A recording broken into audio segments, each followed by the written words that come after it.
Ouverte depuis ce 27 septembre 2025, la conférence internationale sur la nutrition s'est poursuivie ce 28 septembre 2025 avec une table ronde réunissant la représentante de la Banque mondiale, le ministre d'État chargé du développement et de la coordination de l'action gouvernementale ainsi que le ministre de la Santé sur les financements consacrés au projet de supplémentation des 1000 premiers jours. Le ministre de la Santé a insisté sur l'importance d'assurer une croissance efficace aux enfants depuis leur bas âge. Assurer aux enfants béninois une nutrition adéquate dès la grossesse et au cours de leurs 2 premières années de vie afin de leur offrir les meilleures chances de grandir en bonne santé, de réussir à l'école et de devenir des adultes productifs.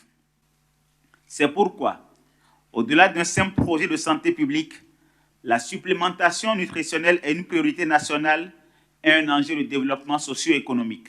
La table ronde de ce jour marque une étape cruciale, celle de la mobilisation des ressources nécessaires pour garantir la mise en œuvre effective et durable de ce programme dans toutes les zones ciblées de notre pays.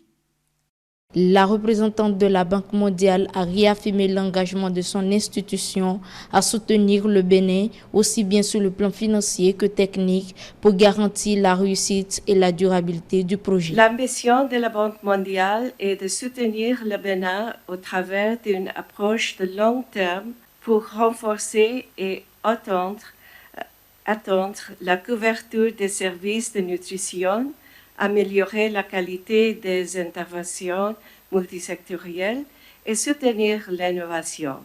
Le ministre d'État, quant à lui, a mis l'accent sur la vision globale du gouvernement. Nous avons décidé, nous au Bénin, de saisir la fenêtre du dividende démographique. Nous voulons être parmi ceux qui vont être les gagnants de dividende démographique. Nous ne voulons pas que ces milliers d'enfants, ces millions d'enfants qui à l'horizon 2050, je l'ai rappelé hier, en Afrique, nous aurons plus d'enfants en 2050 que dans le reste du monde.